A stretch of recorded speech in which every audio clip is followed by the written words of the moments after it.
Falar aqui um pouquinho do Michel Foucault, né? Um filósofo francês do século XX, um dos grandes pensadores, acredito, aí do nosso tempo contemporâneo, e alguém que vai fazer um pensamento realmente muito crítico sobre a sociedade, né? Em primeiro momento, acho que é interessante a gente dizer que o Foucault, ele é um nietzschiano de raiz, assim, né? Que ele vai beber diretamente na fonte do Nietzsche. E o Nietzsche, como um filósofo aí do final do século XIX, começo do século XX também, para se pensar um modo de filosofar para destruir algumas bases, que até ele tem aí um famoso pensamento de filosofar, como filosofar com um martelo. Então a ideia mesmo de destruir as bases do pensamento, né? E aí o Nietzsche, ele é considerado também um grande, vamos pensar, revolucionário, se a gente pensar no que vinha acontecendo aí na modernidade, na forma de construção do pensamento moderno, da ciência moderna, e o Nietzsche vai chegar principalmente para criticar essa forma de pensar de uma ciência totalmente baseada numa racionalidade científica, né? Uma racionalidade moderna, que é inaugurada aí pelo pensamento do René Descartes mesmo, em que há uma divisão entre um sujeito e um objeto, e o objeto como totalmente passivo e um objeto para ser conhecido, e o sujeito como detentor do conhecimento sobre aquele objeto. E aí o Foucault, a partir do Nietzsche, vai começar a pensar como se entender a história de uma forma diferente, né? E aí ele vai usar um método que chamo de método, né, que o Nietzsche inaugura, que é a genealogia. Inclusive tem um texto que o Nietzsche escreve chamado Genealogia da Moral, em que ele vai pensar as bases da moralidade, principalmente uma moralidade cristã, que é o que ele vai criticar bastante. E aí ele vai se questionar qual é o começo da moral, de onde vem. E não necessariamente um começo de um início, de uma gênesis do início, mas vai se pensar todas as relações de forças, as coisas que acontecem para que a gente tenha a moralidade e as coisas instituídas assim como elas são hoje. Então, o Foucault, pensando dessa forma, eu levantaria uma grande hipótese assim, do Foucault. De onde vêm os nossos saberes? Como eles são postulados da forma como são hoje. Então, o Foucault está muito interessado em pensar não a Gênesis como o início, mas sim de ver quais são as forças que se embatem, e isso é um pensamento nietzschiano também, que o Nietzsche vai beber lá nos pré-socráticos, no Heráclito, na coisa do movimento e também da batalha, na força, do embate de forças. Então, o Foucault vai pensar como é que o pensamento, o saber, ele vai ser instituído. E para esse saber ser instituído, o Foucault vai dar muita força para a questão dos poderes, né? As relações de poderes. E o poder para o Foucault aí, assim, diferenciando bastante de uma corrente marxista que pensa o poder numa instituição específica, polarizando as forças presentes na sociedade entre aqueles que são detentores dos meios de produção e aqueles que têm a força de trabalho, colocando uma polaridade do poder na mão dos poderosos, vamos dizer, da burguesia, em contraste com aqueles que não têm o poder. O Foucault vai falar, não existe uma dicotomia, o poder ele está disseminado na sociedade de uma forma ampla, né, em todas as camadas sociais. E aí ele vai pensar o poder também em vias de uma microfísica do poder, que são onde o poder está nas micro-relações também. Então, Foucault não vai achar que existe o poder numa instituição, mas que o poder está em todas as instituições, em todas as relações humanas, até mesmo nas relações mais íntimas, vamos pensar familiares, enfim. E aí, assim, o Foucault, pensando a partir disso, ele vai tentar entender, então, como que nessas relações de forças, nessas relações de poderes, se estabelecem algumas verdades, né, que são tidas como verdades universais, mas que o Foucault vai realmente questionar isso. Será que existe uma universalidade? Será que existe um pensamento único? Existe uma verdade?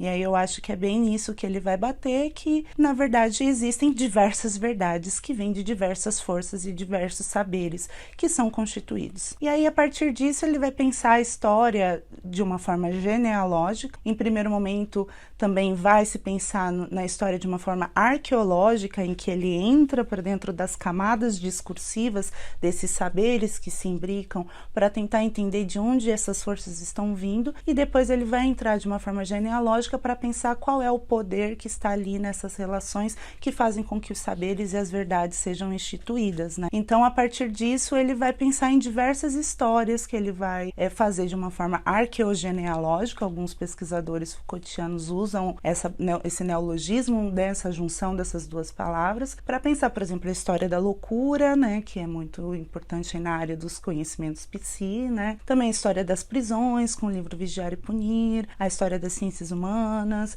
enfim, o Foucault vai fazer essa arqueogenealogia de diversas áreas dos saberes para exatamente mostrar como é que essas forças, nesses embates, levam a estabelecimento de verdades que muitas vezes são tidas como universais, mas que essa universalidade também do conhecimento também é uma estratégia de poder, que não necessariamente está na mão de alguém, mas que é o resultado dessas lutas, desses embates e dessas forças, né? E aí o Foucault vai sempre pensar que a partir de um olhar, uma visada para o presente, é possível se pensar o passado, as coisas que se aconteceram para que chegássemos no conhecimento efetivamente como temos hoje. Então, uma pergunta, né? As coisas que sabemos hoje, sabemos por causa de quê?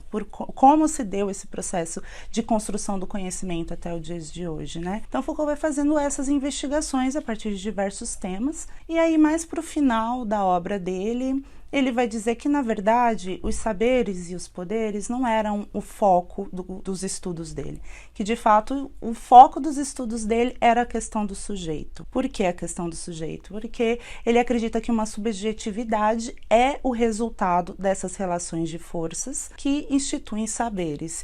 E esses saberes, que são tidos como discursos, né, modos discursivos para o Foucault, são modos de subjetivação, que constituem subjetividades e sujeitos. Então, os sujeitos que nós somos hoje é resultado, né? Somos resultado desses embates de forças e o estabelecimento de diversos saberes. Então, quando Foucault diz isso, o meu interesse de fato é no sujeito, é para se pensar como que a subjetividade vai ao longo do tempo se metamorfoseando por conta desses embates, de todas essas forças que em uma hora se imbricam, outra hora se separam, uma sobrepõe a outra, outra hora estão juntas. Então, nós não vemos assim algo que é estabelecido já como uma verdade universal, mas aí o Foucault vai mostrar, não, é uma relação, é um embate que vai dar o resultado a saberes que subjetivam os sujeitos, que transformam os sujeitos naquilo que eles são.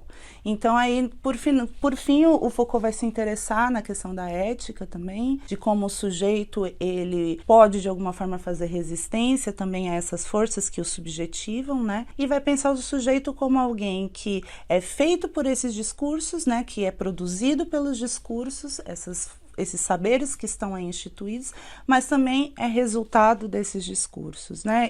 Ele também é produtor de novos discursos, melhor dizendo. Então, ele é feito por esses discursos e ele produz novos discursos. Então, a relação é uma relação, não sei se poderia dizer dialética, mas é uma relação de movimento aí entre o sujeito e os saberes, em que o sujeito produz saberes e é produzido por esses saberes, né? E aí, acho interessante hoje, na contemporaneidade, a gente pensar que subjetividade é essa desse homem contemporâneo que veio por um processo aí na industrialização, que o Foucault vai dizer muito fortemente o quanto que a disciplina, o modo de poder e de saber e de verdade disciplinador transformou os sujeitos em corpos dóceis e corpos úteis para o mercado, né, na Revolução Industrial, especificamente falando, e como que hoje em dia, depois desse poder disciplinar que o Foucault vai chamar, nós temos uma nova modalidade de poder muito forte, que é a biopolítica, que o Foucault vai dizer que antes, no período anterior, existia o poder do soberano, que era um poder de fazer morrer e deixar viver, e hoje, na biopolítica, nós temos um poder de fazer viver e deixar morrer.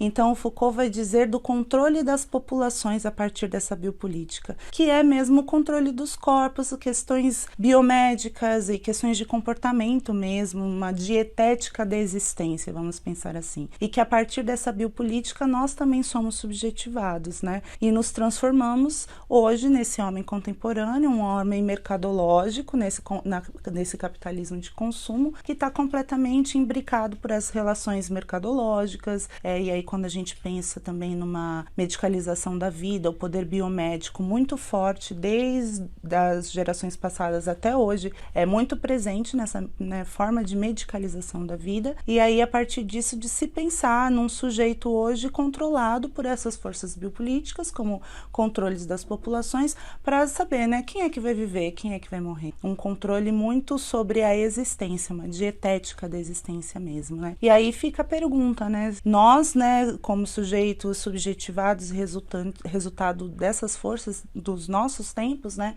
O Foucault vai mostrar que é possível fazer resistência e inventar novos modos de existência. E aí eu acredito que a obra dele é muito contemporânea, né? Um filósofo que morreu aí na década de 80, então ainda está reverberando muito, e até fico me perguntando se o Foucault ainda estivesse vivo hoje, o que ele estaria pensando sobre essa era midiática, né, em que alguns pesquisadores Foucaultianos vão chamar até de uma era da pós-verdade. Se o Foucault dizia que existiam muitas verdades, hoje vamos dizer que estamos depois da verdade, porque a verdade é toda muito fluida, essas coisas de fake news e toda a questão da força das mídias sociais hoje em dia, né? Então, acho que para se pensar o presente tempo, quem nós somos e quem nós estamos produzindo, os saberes que nós estamos produzindo e que novos sujeitos nós estamos produzindo a partir desses saberes, eu acho que a forma de pensar a história do Foucault não como uma linearidade, mas vendo essas camadas, essas forças que se imbricam, é muito interessante para os dias de hoje.